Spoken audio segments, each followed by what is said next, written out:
Segunda de Corintios, capítulo 12, invito a que se pongan de pie, hermanos, si lo tienen, para la lectura de la palabra de Dios. Segunda de Corintios, capítulo 12.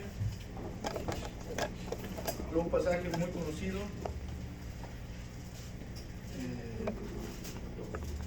Ya han estado aquí por un tiempo, ya han escuchado ese pasaje, yo me imagino.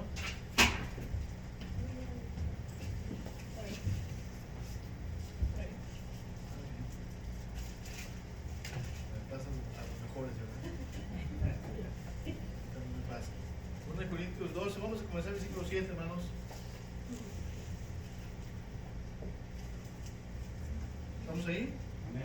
Dice la palabra de Dios, 2 Corintios 12, versículo 7.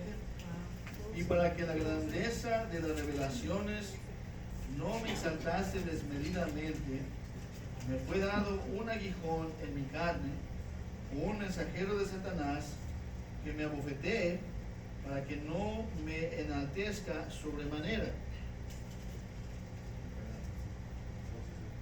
Versículo 8, respecto a lo cual 3 veces he rogado al Señor que lo quite de mí, y me ha dicho: bástate mi gracia, porque mi poder se perfecciona en la debilidad.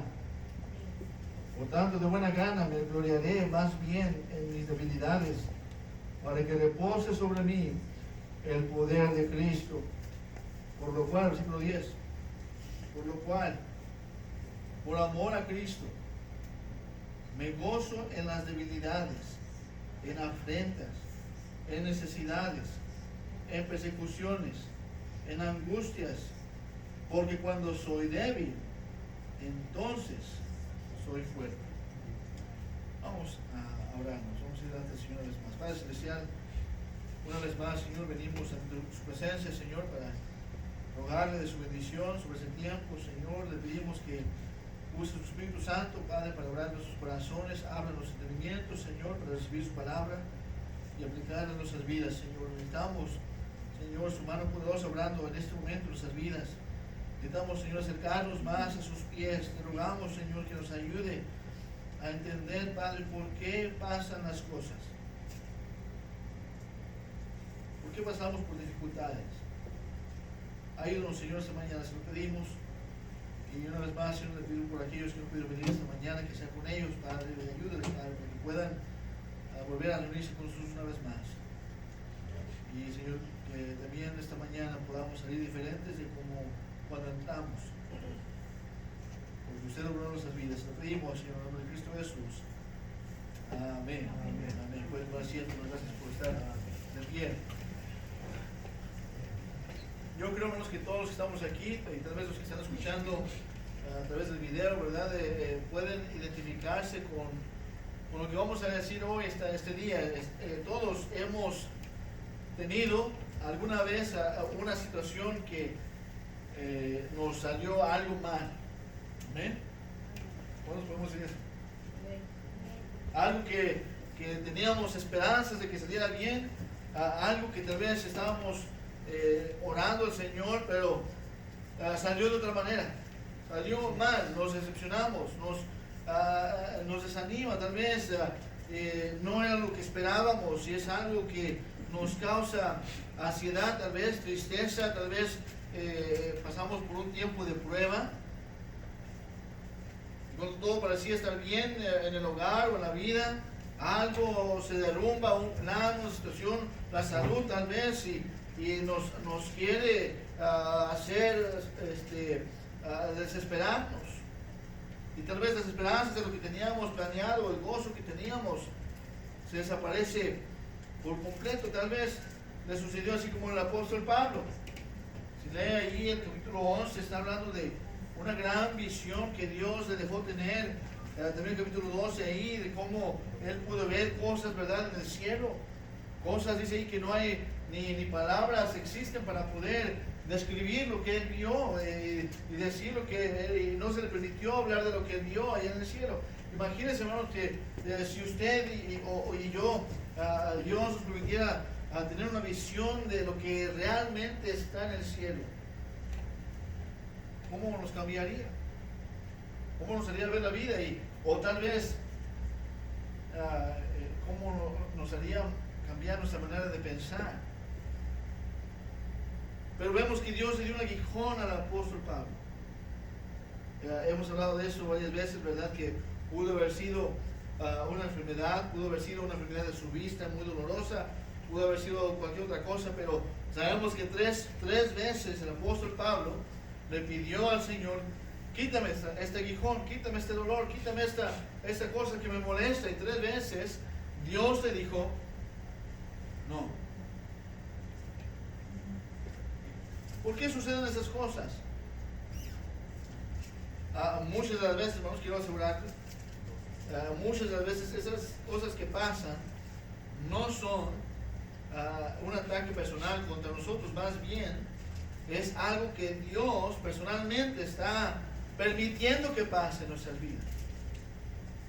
Es algo que Dios está usando para hacer su obra en nuestras vidas. Y Él tiene una razón muy definida en su mente, ¿verdad? Tal vez no en nuestra mente, pero si la aceptamos de esa forma y si confiamos y decimos que Dios sabe, ¿no? y si lo creemos en verdad, que Él sabe lo que Él está haciendo, amén. Y lo creemos por fe y creemos que Él tiene un propósito y una razón, entonces podremos salir al otro lado del túnel habiendo crecido espiritualmente, habiendo ejercitado nuestra fe, y vamos a salir como un cristiano más mejor en la vida cristiana. Seremos más sabios por la experiencia. Así que vamos a ver unas cosas esta mañana, unos pensamientos de por qué las cosas a veces van mal en nuestras vidas. Y la primera cosa que veo en este pasaje aquí en la vida del apóstol Pablo, la primera razón por la que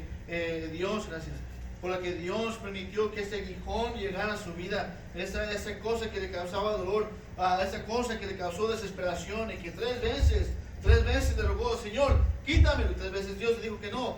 La primera razón es para detener el orgullo en la vida. Es lo que dijo en el versículo 7. Y para que la grandeza de las revelaciones no me exaltase desmedidamente, me fue dado un aguijón en mi carne, un mensajero de Satanás que me abofetee para que no me enaltezca sobremanera. ¿Sabe qué es lo mismo que le pasó a Job? Job, un gran ejemplo en la palabra de Dios, un hombre que tenía muchas cosas, muchas riquezas, un hombre recto delante de Dios, que se apartaba del mal, de esa palabra de Dios, tenía hijos, ¿verdad? Hijas, una vida ideal, ¿verdad? Para cualquier persona. Pero llegó el enemigo y le quitó todas las cosas que tenía, su salud también. Y sabemos que fue porque Dios lo permitió. ¿Recuerdan eso? Pero aquí está el apóstol Pablo diciendo: para que la grandeza de las revelaciones, está diciéndonos que cualquier cosa que pasa en nuestras vidas, cosas que Dios mismo nos da, nuestra carne muy fácilmente la puede convertir en soberbia. Qué fácil, hermanos, podemos caer en la soberbia, en decir: mira lo que yo hice, miren nada más lo que mi trabajo dio de fruto, miren nada más lo que yo estoy haciendo. O tal vez no lo decimos así en voz alta, pero lo estamos pensando y decimos: mira lo que yo estoy haciendo, miren a mí, yo, y pensamos, hermanos, tanto llegamos, tan fácilmente caemos en la soberbia, hermanos, que nos lleva a un punto donde ni siquiera estamos orando como debemos. ¿Por qué? Porque ya no dependemos de Dios. Y es lo que está diciendo el apóstol Pablo: y para que la grandeza de las revelaciones no me exaltase desmedidamente. Hermanos, Dios tiene mucho que decir acerca del orgullo. Un ejemplo de los individuos de Dios hacia el orgullo lo vemos en Levítico capítulo 26, versículo 19, dice esto: y quebrantaré la soberbia de vuestro orgullo, y haré vuestro cielo como hierro y vuestra tierra como bronce. Hablando del juicio que Dios va a traer por la soberbia de su pueblo. El diccionario define el orgullo de esta forma, dice así: autoestima desmesurada, una presunción irrazonable de la propia superioridad en talentos, belleza, riqueza, logros, rango o elevación en el cargo, que se manifiesta en aires de superioridad. Cuando pensamos que somos mejor que alguien más. Esa es la soberbia. Leemos acerca del orgullo en el libro de Daniel, ¿verdad? La historia de Nabucodonosor. Era el rey, ¿verdad? El emperador de aquellos días del mundo conocido, ¿verdad? Y él un día salió, ¿verdad?, de su trono y vio todo su reino. Y él dijo: mira nada más lo que mi fuerza y mi poder me ha traído. Y porque yo soy fuerte, porque yo soy sabio, porque yo estaba diciendo a Nabucodonosor. ¿Y qué pasó? Dios en ese momento lo cayó y hizo su razonamiento como un animal del campo, y tuvo 7 años en pies y sus rodillas y sus manos, comiendo zacate como animal. 7 años. Y nadie lo podía controlar, nadie lo podía traer adentro de la casa, porque él andaba como un animal. Y después de 7 años despertó. Y en Daniel 4:37 dijo esto: ahora yo, Nabucodonosor, alabo, engrandezco y glorifico al Rey del cielo, porque todas sus obras son verdad y sus caminos son justos, y a los que andan con soberbia Él los puede humillar. Dios sabe cómo detener nuestro orgullo. Y Pablo nos está enseñando que si Dios no hubiera detenido su orgullo, tal vez Pablo mismo se hubiera exaltado de sobremanera. Él mismo lo reconoce. Él sentía, ¿verdad?, cómo Dios lo estaba usando, cómo Dios le reveló, le dio esta visión, y cómo Dios lo estaba usando, y él mismo sentía en su carne este orgullo que estaba creciendo, pero Dios lo detuvo. Cálmate, Pablo. Y a veces, hermanos, pasan las cosas en nuestras vidas porque Dios sabe que nuestro orgullo también está creciendo. Y Él quiere dejarnos saber, hermanos, que no somos lo suficientemente fuertes para enfrentar esta vida, y que necesitamos de Dios, y que necesitamos humillarnos y someternos delante de Él. Y a veces Dios nos manda sus mensajes. ¿Por qué? Porque mira el resultado del orgullo. Proverbios 11:2 dice esto: cuando viene la soberbia, viene también la deshonra, mas con los humildes está la sabiduría. Proverbios 13:10 dice eso: ciertamente la soberbia concebirá contienda. La soberbia trae pleitos, trae peleas, trae división entre hermanos, especialmente en la iglesia. Es lo que causa la soberbia, cuando pensamos que somos mejores que otros. Dice: y más con los avisados está la sabiduría. Proverbios 18 dice: antes del quebrantamiento es la soberbia, y antes de la caída la altivez de espíritu. Entonces, hermanos, si tenemos un espíritu de soberbia, un espíritu de orgullo, el siguiente paso es una gran caída. Y para que no lleguemos a ese punto, Dios permite cosas que sucedan en nuestras vidas que nos pongan la atención otra vez en Él. Que digamos: sí, Señor, tú haz lo que tú quieras. Perdona. Que nos haga recapacitar en nuestro entendimiento. He conocido, hermanos, a buenas personas, buenas familias, aún que cosas les han pasado porque el orgullo se metió a sus vidas. Intentan vivir un estilo de vida más elevado de lo que realmente podrían, tratan de impresionar a otros. Y después de poco tiempo todo se desvanece. Pero la palabra de Dios nos advierte acerca de esas cosas. Y si tenemos orgullo, hermanos, hay que arreglar las cosas con Dios. Hay que venir esta mañana y ponernos delante de Dios, humillarnos delante de Él. Dice la palabra de Dios que si nos humillamos delante de Él nos va a exaltar. Pero si nos exaltamos nosotros mismos, Él sabe cómo humillarnos. Proverbios 29-23 dice: la soberbia del hombre le abate, pero al humilde de espíritu sustenta la honra. Y Dios, hermanos, tiene su manera de quebrantar nuestro orgullo. Y puedo pensar que todavía hay gente cuyo orgullo no les permite asistir a la iglesia, aún a esta iglesia, porque estamos en este lugar, en un lugar comercial. Y les duele su orgullo venir a un lugar tal vez como este.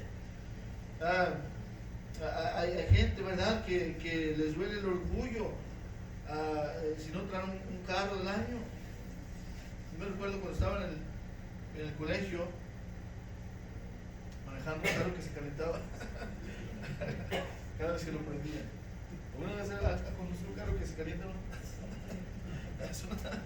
Delante de estar parando cada gasolinera, ¿verdad?, echándole agua, parándole para que se enfríe un rato, ¿verdad? Es difícil tener orgullo y tener que parar en cada gasolinera a echarle agua acá. Pero a veces, hermanos, Dios usa eso para que no nos llenemos de soberbia. El orgullo destruye. El orgullo nos va a destruir si no tenemos cuidado. Y una de las razones por las dificultades de Pablo era para detener su orgullo. Número 2, mira lo que dice ahí, versículo 8. Respecto a lo cual, 3 veces he rogado al Señor que lo quite de mí.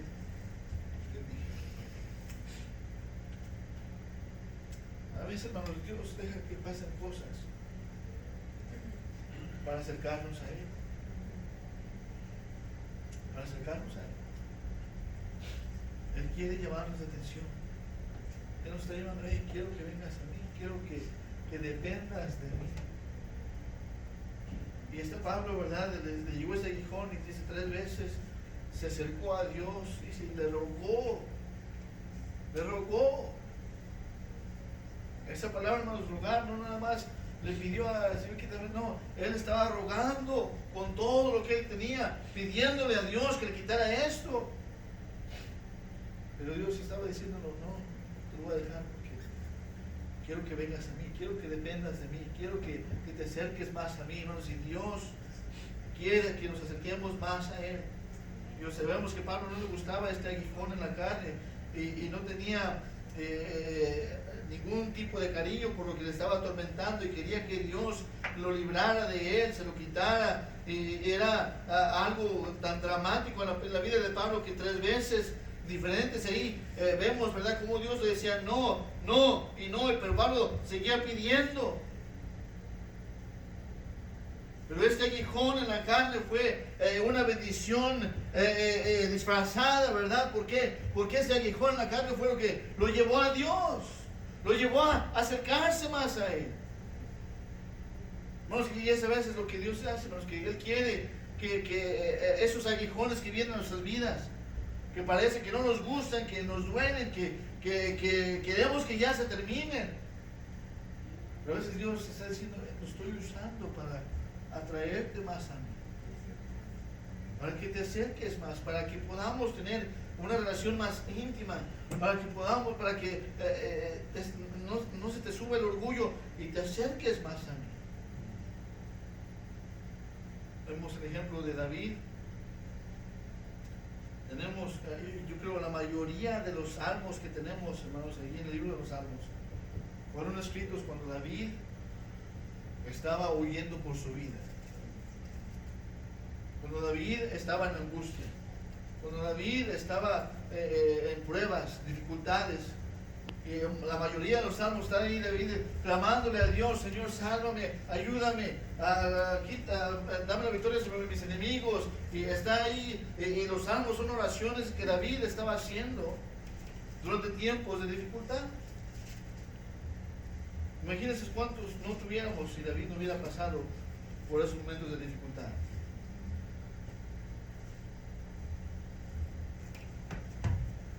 ¿Sabemos la historia del hijo pródigo? ¿Recuerdan la historia? Él quitó toda, quiso su herencia, ¿verdad? Y fue, lo malgastó todo. Y después vino un tiempo de hambre. Él no estaba esperando ese tiempo de hambre. Pero en ese tiempo de hambre, mira lo que dice Lucas 15, el 14, dice ahí, versículo 14, Lucas 15 dice: y cuando todo lo hubo malgastado, vino gran hambre en aquella provincia y comenzó a faltarle. Y fue y se arrimó a uno de los ciudadanos de aquella tierra, el cual le envió a su hacienda para que apacentase cerdos, y deseaba llenar su vientre de las algarrobas que comían los cerdos, pero nadie le daba. Y volviendo en sí, dijo: ¿cuántos jornaleros en casa de mi padre tienen abundancia de pan? Y yo aquí perezco de hambre. Me levantaré e iré a mi padre y le diré: Padre, he pecado contra el cielo y contra ti. Ya no soy digno de ser llamado tu hijo. Hazme como uno de tus jornaleros. Y levantándose vino a su padre. Y cuando aún estaba lejos, lo vio su padre y fue movido en misericordia. Y corrió y se echó sobre su cuello y le besó. Vemos, hermanos, como el orgullo de este joven, este hijo pródigo, lo llevó a mantener a los cerdos, ¿verdad? Lo llevó a lo más sucio que él podía encontrarse, a lo más bajo de la situación en la que podía encontrarse. Pero esa situación fue la que Dios usó en su vida para que él pudiera recapacitar y ver y decir: voy a regresar a mi padre. Voy a regresar a mi padre. Vemos cómo Dios usó eso para acercarlo una vez a su padre. Pienso en el profeta Jonás. Sabemos la historia de Jonás, amén. Jonás no le hizo caso a la palabra de Dios. Por eso al mar profundo la gente lo arrojó. Y vino un pez muy grande y que se lo comió. ¿Por qué no le hizo caso? ¿Verdad? Que estamos con niños. A la palabra de Dios.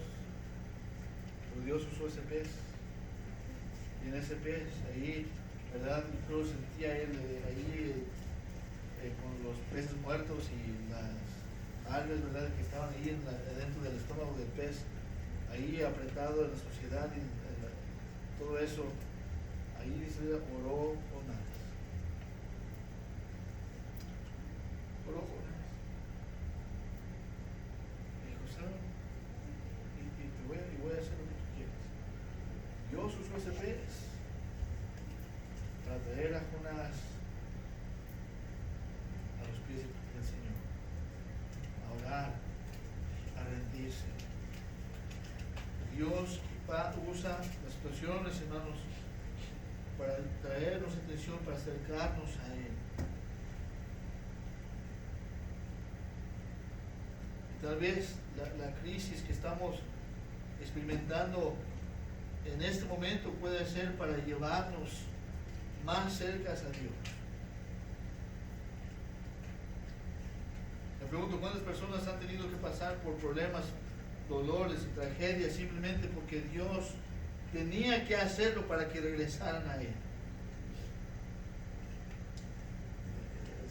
Si recordamos la historia, ¿verdad?, de las 100 ovejas, ¿verdad?, cómo se perdió una y el pastor dejó los 99 y fue a buscar a la que se había perdido. Dice la palabra de Dios que la traía sobre sus hombros. ¿Pero saben por qué la traía sobre sus hombros, hermanos? Porque lo que hacen los pastores, o lo que hacían en aquellos días, cuando una oveja se perdía o se iba del rebaño, para que aprendieran a no hacerlo otra vez, cuando las encontraban, les tenían que quebrar una patita. Les quebraban una patita. Después la envolvían, la desnaban, la ponían y luego le ponían la oveja sobre sus hombros. Y la traían otra vez al redil. Y al redil la sanaban. Y ya no se volvía a perder a esa misma oveja. Pero es lo que Dios a veces tiene que hacer para que pongamos atención, para que vengamos a Él. Tiene que causarnos ese dolor para que volteemos la mirada otra vez al cielo. Santiago 4:8 dice: acercaos a Dios y Él se acercará a vosotros. Pecadores, limpiad las manos, y vosotros los de doble ánimo, purificad vuestros corazones.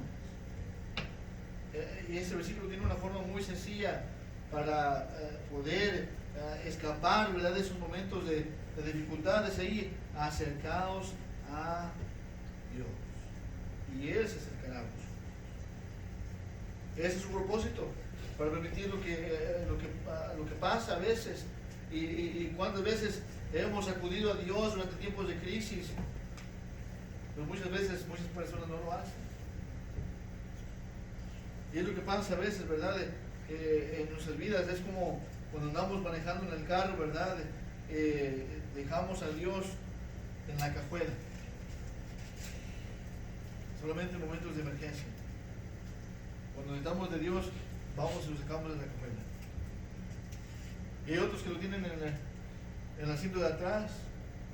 A veces lo escuchan, a veces no. Otros están más cerca de sacar el asiento de frente. Pero lo que Él quiere es el que quiere tomar el control, Él quiere tomar el volante de nuestras vidas. ¿Dónde está Dios en su vida? ¿Está en el volante, está al frente o está en la cajuela? Nada más por momentos de emergencia. Pienso en la situación de Emiliano. ¿Llevan ya son 2 años? 2. No, 2. Parece 3, pero han sido 2. Hace 2 esta semana, ¿verdad? El 8 de marzo. Ayer lo diagnosticaron con cáncer en el corazón. Y recuerdo, ¿verdad?, cómo eso nos quebrantó como familia, como iglesia. Nos pusimos a orar por él por meses, digamos, peticiones de oración a diferentes iglesias. Pero no estaría sorprendido si miles de personas estaban orando por Emiliano. Gracias a Dios, Dios contestó y Dios obró. Pero Dios usó esa situación para traernos a todos más cerca de Él, más cerca de Dios. Es lo que Dios usa, hermanos, para traer a muchos hacia Él. Número 3, quiero que veamos, hermanos, por qué Dios deja que pasen las cosas. Versículo 9. Y me ha dicho: bástate mi ¿qué? Mi gracia. Dios permite que pasen las cosas para mostrar su gracia, para darnos de su gracia. Dice aquí, le está diciendo Pablo, Pablo, mi gracia es suficiente. Todo lo que necesitas para la vida es mi gracia. La gracia es bastante, dice, y bástate mi gracia, es suficiente, es adecuada. La gracia de Dios posee las habilidades adecuadas para hacer lo que se necesita hacer. Y cuando estamos de su gracia, cuando estamos de la gracia de Dios, Dios está ahí para darla. Y si tenemos la gracia de Dios, entonces no necesitamos nada más. Es lo que le está diciendo aquí el Señor a Pablo. Mi gracia es suficiente. ¿Sabe que la gracia de Dios es suficiente para la salvación? Amén. Si usted no es salvo esta mañana, la gracia de Dios es lo que lo puede salvar. Porque por gracia sois salvos por medio de la fe, dice la palabra de Dios. Y eso no de vosotros, pues es don de Dios, no por obras, para que nadie se gloríe. Es la gracia de Dios, es suficiente para salvarnos. La gracia de Dios es suficiente para la santificación, para el proceso que Dios hace en nuestras vidas, para transformarnos y hacernos más y más santos, más a la imagen de Cristo. Y la gracia de Dios va a ser suficiente para el momento en que cruzamos de esta vida a la eternidad. Va a ser la gracia de Dios que nos va a llevar a ese punto final, que va a ser la presencia de Dios. Dice el canto: gracia admirable del Dios de amor, que excede a todo nuestro pecar. Cristo en la cruz por el pecador, su vida dado, oh qué amor sin par. Gracia Gracia de Dios, dice el canto. Oh, gracia admirable del Dios de amor, dice la palabra, dice el canto. Y no importa cuán grande sea la tormenta, la gracia de Dios es suficiente. No importa cuán profundo sea el valle, la gracia de Dios es suficiente. No importa cuán agudo sea el dolor, sea ese aguijón, la gracia de Dios es suficiente esta mañana. No importa cuán alta sea la montaña, la gracia de Dios es suficiente. No importa cuán enfermo podamos llegar a estar, la gracia de Dios es suficiente. No importa cuán grande parezca la deuda, la gracia de Dios es suficiente. Dice otro canto, maravillosa gracia vino Jesús a dar. Más alta que los cielos, más honda que la mar, más grande que mis culpas clavadas en la cruz, es la maravillosa gracia de Jesús. Maravillosa gracia, gracia de compasión, gracia que sacia el alma con plena salvación, gracia que lleva al cielo, gracia de paz y luz. Es la maravillosa gracia de Jesús. Y eso mismo que estamos pasando, que estamos experimentando en este momento puede ser para que Dios pueda mostrar su gracia a través de nuestra vida. Número 4, rápidamente, el versículo 9, una vez más, y me ha dicho, bástate mi gracia, porque mi poder se perfecciona en la debilidad. Por tanto, de buena gana, me gloriaré más bien en mis debilidades, para que repose sobre mí el poder de Cristo, por lo cual, versículo 10, por amor a Cristo me gozo en las debilidades, en afrentas, en necesidades, en persecuciones, en angustias, porque cuando soy débil, entonces soy fuerte. Hermanos, Dios permite que pasen las cosas a veces para mostrar su poder. Para mostrar su poder. Oh, qué tremendo milagro fue cuando escuchamos, ¿verdad?, que Emiliano fue declarado libre de cáncer. Amén. Y cómo nos gozamos porque Dios contestó una oración que teníamos por meses y fue un milagro. Gracias a Dios todavía sigue sin el cáncer. Hermanos, qué tremendo fue cuando Dios mostró su poder en la vida de él. Hermanos, cuántas veces Él ha mostrado su poder a través de las oraciones que ha contestado en nuestras vidas también. Y Dios quiere mostrar su poder. Por eso pasó el pueblo de Israel por el desierto. Y llegando al Mar Rojo. Y ellos dijeron, ¿qué vamos a hacer? Viene el ejército de Egipcio de Egipto y vienen tras nosotros, estamos aquí en el mar, ¿qué vamos a hacer? Dijo Dios, observen mi poder. Y partió el Mar Rojo. Y después los llevó a las aguas de mar. ¿Qué vamos a beber? Esas aguas están amargas. Dijo Dios, yo tengo la respuesta. Les dio un árbol y las aguas se endulzaron. Y después, ¿qué vamos a comer? Dios les dio el pan del cielo, el maná. Y después, ¿qué vamos a beber? Y Dios les dio la roca y salió agua fluyendo de la roca y bebieron. ¿Y qué vamos a comer? Dios les dio los aves del cielo que pudieron comer y dice que se llenaron hasta que les salieron por las narices. Dios quiere mostrar su poder. Dios quiere mostrar su poder en nuestra vida. Y a veces lo que falta, vamos, es, como vimos en la escuela militar, falta nuestra fe. Fe en el poder de Dios. Podemos tener la victoria a través del poder del Señor. Podemos vencer al enemigo, podemos tener la victoria. No tenemos que ser derrotados en cada pequeña cosa que pasamos o que el diablo nos quiera estorbar. Pablo dijo, me gozo en las debilidades. ¿Cómo podemos gozarnos en las debilidades? ¿Cómo podemos gozarnos en las afrentas? ¿Cómo podemos gozarnos en las tribulaciones, en necesidades, en persecuciones, en angustias? ¿Cómo podemos gozarnos? ¿Por qué? Porque Dios quiere mostrar su poder. Y cada tribulación, cada prueba es una oportunidad para que Dios muestre su poder. Y podemos gozarnos. Podemos decir, Señor, no sé cómo le vas a hacer, pero estoy ansioso de ver tu poder. Estoy ansioso de ver cómo vas a obrar. Yo sé que Él obra de maneras que ni siquiera nos podemos imaginar. Pero Dios quiere mostrar su poder en nuestras vidas.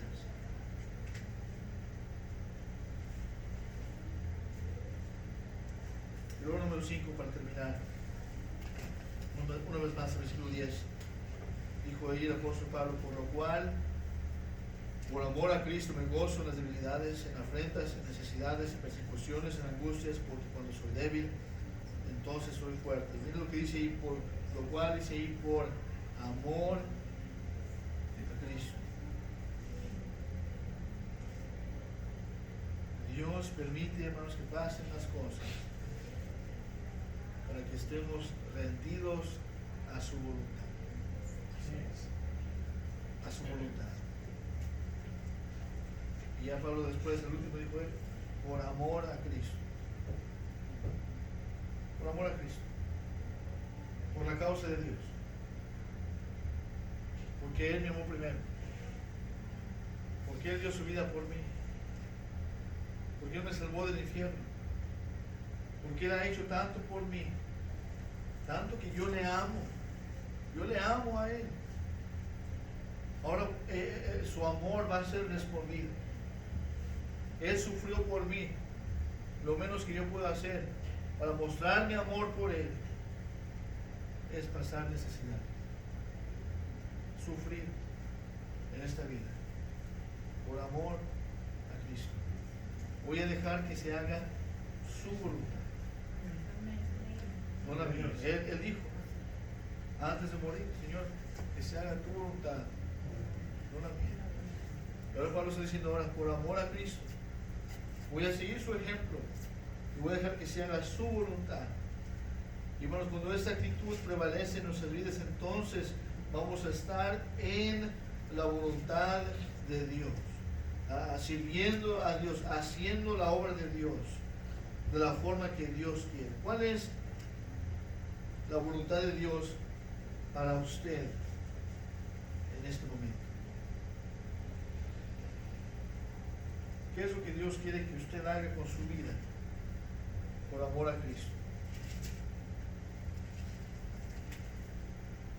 Si no es algo, déjeme decirle, la primera cosa que debe hacer es ser salvo. Es aceptar a Cristo como su Salvador personal. Esa es la voluntad de Dios para su vida. Y si no le está sirviendo al Señor, si no está rendido a hacer su voluntad, entonces ese es el día, ese momento en que debe decidir: voy a hacer la voluntad de Dios, voy a servir a Dios con mi vida, voy a dejar que Él haga lo que Él quiera en mi vida y yo voy a hacer lo que Él quiere que yo haga. Esa es la voluntad de Dios.